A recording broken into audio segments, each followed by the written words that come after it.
Bonjour à tous et merci de suivre la chaîne de tutos, ça fait toujours très plaisir. Commençons avec la première rubrique de Vibes of the Moment. Alors je voulais vous faire découvrir un Rhythm Maker, ingénieur du son, que j'ai découvert sur YouTube il y a déjà plus d'un an. Et je voulais vous faire découvrir son travail parce qu'en fait il anime une chaîne de tutos aussi également sur internet où il explique de A à Z comment produire soi-même un bon rhythm en fait maison, donc en donnant autant des conseils de placement rythmique mais de choix de son. Et évidemment il y a aussi toute la partie mix qui va derrière, donc je trouve que c'est très intéressant et à la fois très ludique mais très sérieux à la fois. Donc je vous encourage à aller voir sa chaîne, ça commence à bien marcher et en plus il a de très très bonnes inspirations, donc c'est vachement agréable à écouter, à voir, parce qu'on peut le voir nous expliquer toutes les étapes d'un mix ou toutes les étapes d'une composition de A à Z, introduction, thème, style de caisse claire, style de basse, mélodie de cuivre, enfin c'est très complet.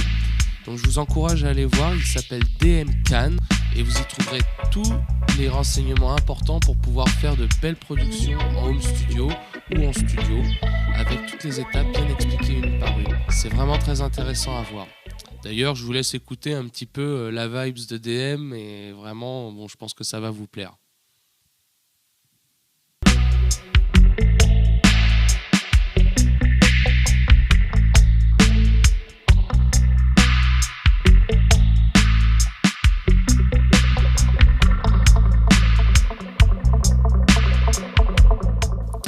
En plus de ça, j'ai vraiment de la chance. Bientôt, DM Can sort une vidéo où il explique tout le processing de mix pour la batterie et j'ai la chance qu'il le fasse sur une de mes batteries et donc ce sera sur un style très rubadub et j'ai déjà reçu des extraits de ce qui va bientôt sortir et ça va vraiment être super. Enfin en tout cas le rythme est très sympa à écouter et ça fait plaisir. Donc voilà, une pierre deux coups, je vous invite à aller voir ce qu'il fait et en plus à suivre de près la prochaine vidéo qui va sortir parce que ça s'annonce plutôt bien roots.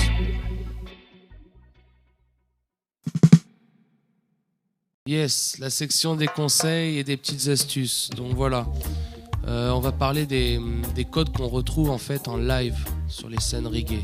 Donc c'est beaucoup moins fréquent dans le roots, mais on va dire que sur les scènes dancehall, voire new roots, ragamuffin, il est très très courant que le chanteur en fait passe des informations pendant son chant qui vont en fait donner une indication au batteur. Donc il va y avoir un schéma très rythmique précis à faire. Et donc ça peut être intéressant pour vous de les connaître puisque si vous devez faire un remplacement, admettons dans un groupe ou si seulement vous voulez d'ailleurs monter votre backing band, vous allez être mené à jouer avec des chanteurs de la culture jamaïcaine voire même de Jamaïque et qui vont certainement employer ces techniques. Donc voilà. Le premier, on va commencer un par un. On va commencer par le one drop. Alors effectivement, il existe le rythme de base reggae qui s'appelle le one drop. Là, ce que le chanteur entend quand il vous annonce one drop au micro pendant que vous êtes en train de jouer sur scène, c'est qu'il voudrait que l'ensemble du groupe marque le premier temps. Clac, comme ça. Donc voilà, premier exemple sur un rhythm aléatoire, le one drop.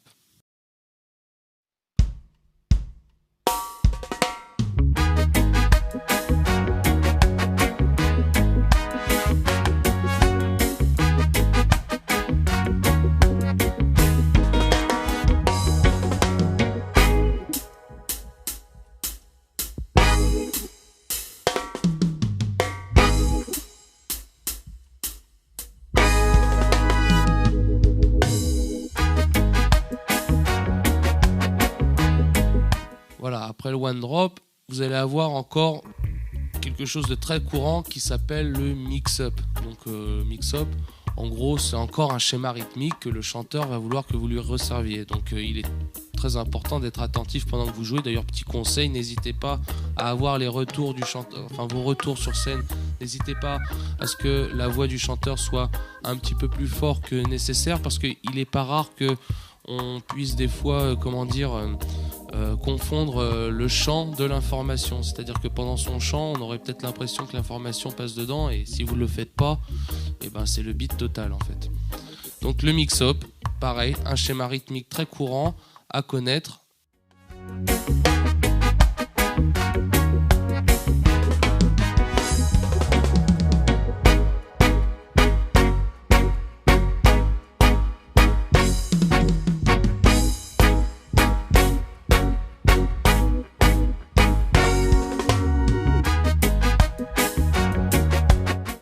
Un autre schéma rythmique que vous pouvez être mené à rencontrer sur scène, donc c'est le hard mix. Donc c'est pas très compliqué, il s'agit de marquer tous les temps de façon bien distincte, hein, et tout ça sur au moins 4 mesures ou 8, tout dépend, on va dire, de l'entrain du chanteur, enfin en tout cas de l'ambiance aussi dans le public, parce que tous ces schémas rythmiques en fait sont là pour créer une espèce de pression pour revenir sur le rhythm, et en fait c'est ce qui crée, on va dire, toutes les émulsions du live en gros. Le hard mix.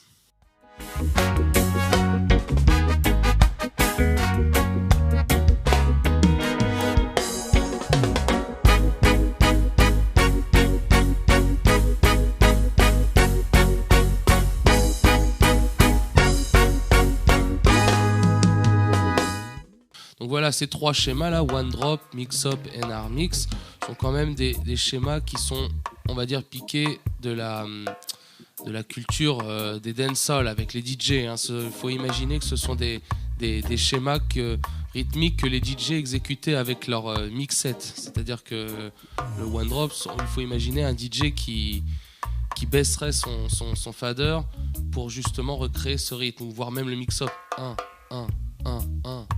Donc j'imagine qu'on a essayé de recréer ça avec les backing bands pour recréer cette sensation en fait qu'on avait déjà dans les dancehall il y a longtemps. Par la suite, vous avez aussi un passage important dans les lives, donc pas exclusivement dans les scènes dancehall ou new roots comme on aborde, mais aussi dans les scènes roots, c'est les passages rhythm. Donc lorsque le chanteur demande un rhythm, donc en général il le crie assez fort, hein, donc tout le monde le perçoit. Il demande en fait à ce que la plupart des musiciens s'arrêtent et il ne reste plus que les rythmiques guitare et piano, ainsi que pourquoi pas le thème. Comme ça on en profite pour relancer le thème du début, ça crée un petit relâchement, le spectre est moins large, d'un seul coup les oreilles recaptent un petit peu les choses. Petit conseil de batteur, pendant un rhythm, vous n'avez rien à faire, vous pouvez en profiter pour remettre votre charlet en place ou quoi que ce soit, parce que bon, tout bouge évidemment pendant le concert. Il n'est pas bête d'enchaîner directement par un moment drum and bass, c'est-à-dire le moment drum and bass, c'est-à-dire qu'il n'y aura que le batteur et le bassiste qui joueront pendant un moment donné, avec bien entendu l'ingé son qui va déclencher des effets.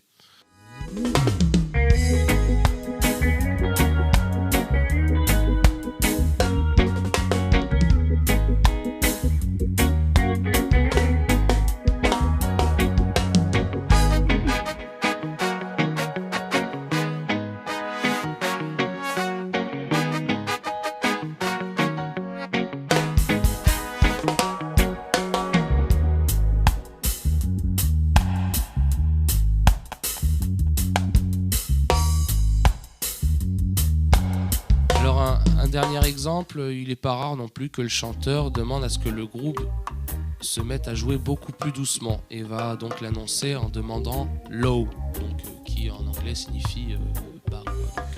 À partir de ce moment-là, donc, il vous faudra jouer vraiment très bas, très doucement, pianissimo, quoi. Je sais pas comment vous avez envie de l'appeler, mais il s'agit de jouer tout doucement et ça permet au chanteur de pouvoir s'adresser au public aussi très clairement.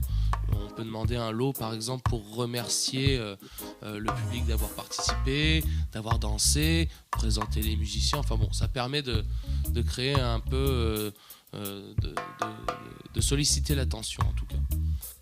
Ah oui, et mon petit truc à moi, si vous voulez créer un changement bien distinct entre le passage, on va dire full, et le passage low, moi j'aime bien mettre un gros coup de caisse claire sur le premier temps. Je crois que c'est plutôt une technique qui s'utilise pas mal dans le jazz fusion aussi, tout ça. Enfin, genre les mecs comme Steve Gadd ou Dave Weckl, tout ça, je crois que c'est des... Enfin bon, rien à voir dans le jeu, mais c'est des techniques qu'ils emploient aussi, j'avais remarqué, pour créer d'un seul coup le switch, quoi, entre fort et bas, quoi. Donc vraiment, sur le premier temps. Je vous montre l'exemple.